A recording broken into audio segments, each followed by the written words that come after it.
Halo semuanya, pada kesempatan kali ini, saya Teresia bersama dengan rekan tim saya Sugiharto dan William akan mempresentasikan investment project yang telah kami lakukan sebelumnya. Next.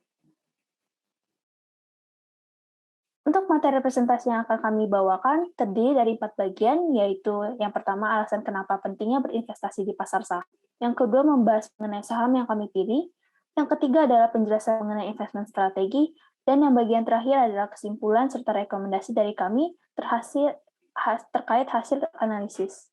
Next. Jadi mari kita masuk ke bagian pertama. Jadi capital market di Indonesia sebenarnya sudah ada sebelum kemerdekaan Indonesia. Namun baru kembali diaktifkan oleh pemerintah Indonesia di tahun 1977 setelah melewati masa vakum selama beberapa tahun. Dan segala transaksi capital market di Indonesia ini diatur oleh IDX, dan salah satu transaksinya adalah investasi di pasar saham. Seperti yang kita ketahui bahwa investasi saham ini memang populer di kalangan masyarakat luas. Jadi, apa sih yang sebenarnya menjadi alasan bagi kita untuk berinvestasi di pasar saham, dan kenapa investasi ini penting?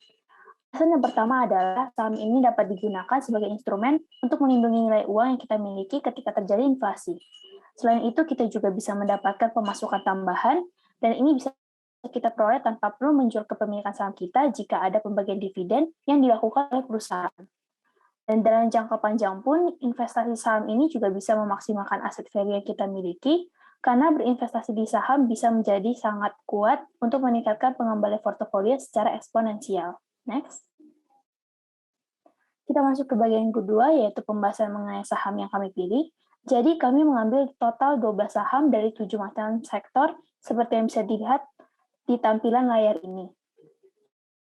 Boleh selanjutnya?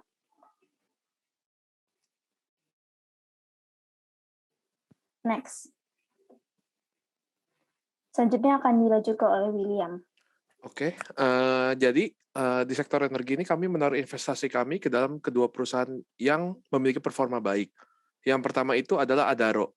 Adaro itu perusahaan tambang terbesar kedua di Indonesia yang jika kita lihat valuasi Adaro itu masih undervalue berdasarkan price to book value. Kemudian, meskipun price to earning-nya cukup tinggi, akan tetapi price to earning-nya itu terbayarkan dengan performa Adaro yang cukup baik, dapat kita lihat di rasio-rasio lainnya. Kemudian yang kedua ini adalah perusahaan yang dinamakan PTBA atau Bukit Asam. Ini adalah merupakan perusahaan batubara BUMN yang memiliki valuasi yang cukup murah juga. Dapat kita lihat dari price to book value rasionya itu masih cenderung rendah dibandingkan perusahaan-perusahaan batubara lainnya. Dan walaupun price to earning-nya juga cukup tinggi, akan tetapi juga terbayarkan dengan performa yang baik yang hampir mirip dengan Adaro. Selanjutnya ini adalah sektor consumer non-cyclicals, di mana saham dalam sektor ini itu cenderung memiliki pertumbuhan yang pelan, akan tetapi konstan. Jadi walaupun dalam keadaan krisis pun, sektor ini tetap akan bertumbuh. Kemudian dalam sektor ini kami memilih dua perusahaan. Yang pertama itu adalah Mayora, yaitu perusahaan pengolahan makanan dan minuman, dengan brand-brand produknya yang sudah cukup terkenal dan mudah ditemukan. Kita bisa lihat valuasinya di sini itu, valuasi Mayora cenderung overvalued, emang. Akan tapi tidak setinggi dengan perusahaan-perusahaan dalam sektor ini yang sudah terkenal lainnya, seperti contohnya Unilever. Selain itu juga Mayora juga memiliki keuangan yang sehat, dapat kita lihat dari rasio-rasionya. Kemudian yang kedua itu adalah perusahaan Victoria Care Indonesia atau Vici. Mereka itu perusahaan kosmetik dan perlengkapan mandi yang masih relatif baru di bursa saham karena mereka baru melakukan IPO pada Desember 2020.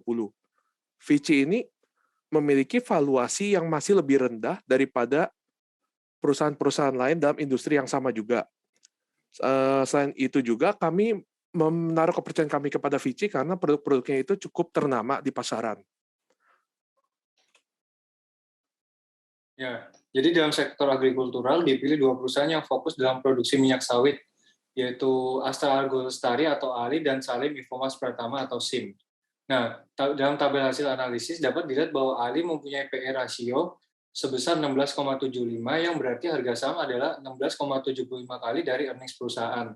ALI mempunyai PE lebih rendah dari industri average sebesar 19,2 yang mengindikasikan bahwa harga saham undervalue. Selain PE rasio, didapatkan juga PB rasio dari ALI sebesar 0,95 yang berarti harga saham adalah 0,95 kali dari nilai buku sebenarnya. Saham ALI yang punya PB rasio kurang dari 1 mengindikasikan bahwa harga saham masih undervalued. Selanjutnya adalah SIM yang mempunyai PE rasio sebesar 10,2 yang berarti harga saham adalah 10,2 kali dari earnings perusahaan. SIM mempunyai PE lebih rendah dari industri average sebesar 19,2 yang mengindikasikan bahwa harga saham underpriced. Selain PE rasio didapatkan juga PB rasio dari SIM sebesar 0,52 yang berarti harga saham adalah 0,52 kali dari nilai buku sebenarnya.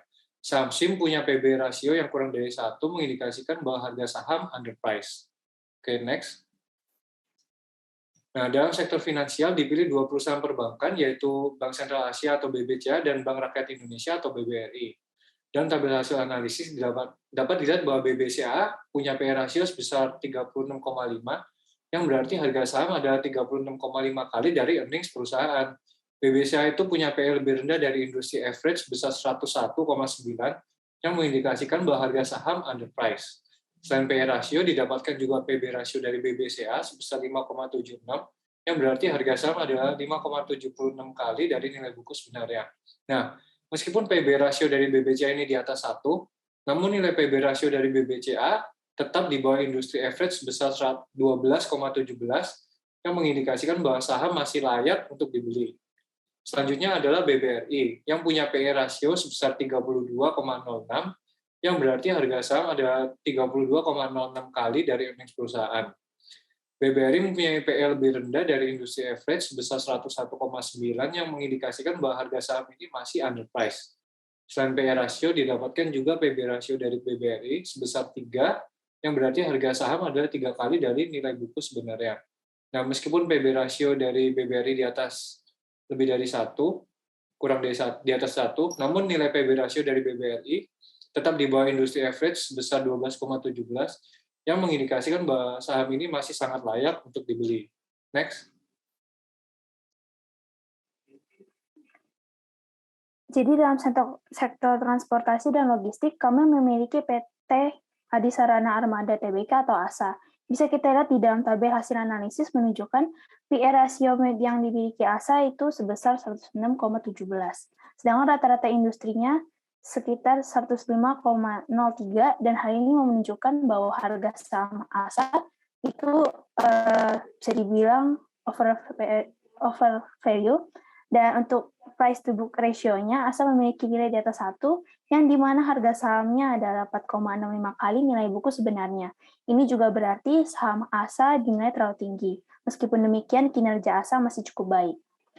Sedangkan next, ini ada dari industri basic material, kami memilih Sinergi Intipastindo.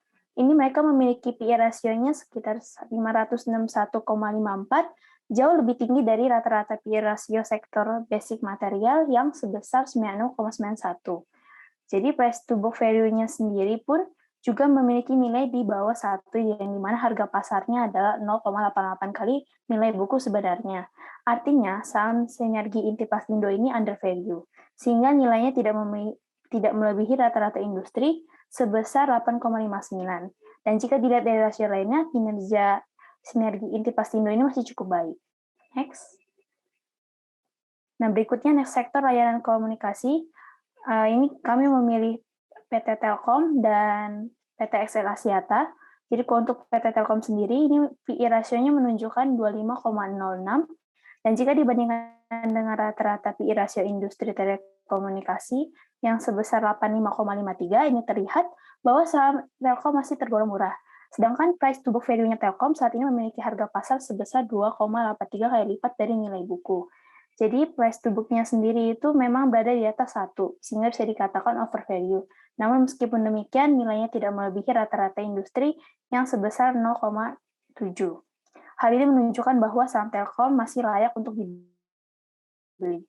Dan selanjutnya PT XL Axiata, PE rasionya ini menunjukkan harga saham 39,8 kali laba per sahamnya, dan jika dibandingkan dengan rata-rata PE rasio industri telekomunikasi sebesar 85,53, terlihat saham PT XL Axiata ini undervalue. Begitu juga jika dilihat dari price to book value-nya. Tapi dilihat dari rasio lainnya, kinerja di PT XL Axiata sendiri masih cukup baik. Next. Oke, selanjutnya kita masuki bagian investment strategi.